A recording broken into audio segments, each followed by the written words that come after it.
ഇന്നപ്പോൾ നമ്മൾ പോകുന്ന എവിടെയെന്ന് പറയുമ്പോൾ തിരുവനന്തപുരത്തുള്ള 5 തെങ്ങ് കോട്ടയിലാണ്. 5 തെങ്ങ് കോട്ടയെന്ന് പറയുമ്പോൾ അധികം ആർക്കും അറിയത്തില്ല. തിരുവനന്തപുരത്തുള്ള ഏറ്റവും പ്രധാനപ്പെട്ട സ്ഥലമാണ്. അതായത് നമ്മളെ തീരദേശ റോഡ്, അതായത് നമ്മുടെ ഏകദേശം വർക്കല പോകുന്നത്. നമ്മൾ മിക്കവാറും ആൾക്കാരും വർക്കല ഹൈവേ വഴിയാണ് പോകുന്നത്. പക്ഷേ അതല്ല, തീരദേശ റോഡ് ഒന്ന് ട്രൈ ചെയ്ത് നോക്കാം കേട്ടോ. അപ്പോൾ ആ റോഡ് ട്രൈ ചെയ്യുന്ന സമയത്ത് ഇങ്ങനൊരു വിസ്മയമായൊരു കാഴ്ച കാണാൻ പറ്റും. അപ്പോൾ അങ്ങനെ ഒരു സ്ഥലത്തേക്കാണ് ഞാൻ പോകുന്നത്. അടിപൊളിയാണ് കേട്ടോ. അവിടെ എൻട്രി ഫീസ് കാര്യങ്ങളൊന്നുമില്ല.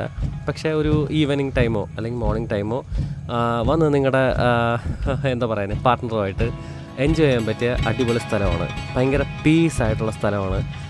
ഞാൻ പോയ സമയം ഒരു മഴയുള്ള വെയിലുള്ളൊരു സമയത്തായിരുന്നു കേട്ടോ. രണ്ടും കണ്ട സമയത്തായിരുന്നു. അതുപോലെ തന്നെ ഇവിടെ ഒരു ചെറിയൊരു തുരങ്കമുണ്ട്. നേരെ കടലിലേക്ക് പോകാൻ, അതായത് പഴയ രാജാക്കന്മാരെ എസ്കേപ്പ് ആവാൻ പറ്റിയൊരു സ്ഥലത്തേക്കാണ് പോകുന്നത്. അതുപോലെ തന്നെ ഇതിൻ്റെ മേലത്തെ നമുക്ക് കയറാൻ പറ്റും. സോ ഈ വീഡിയോ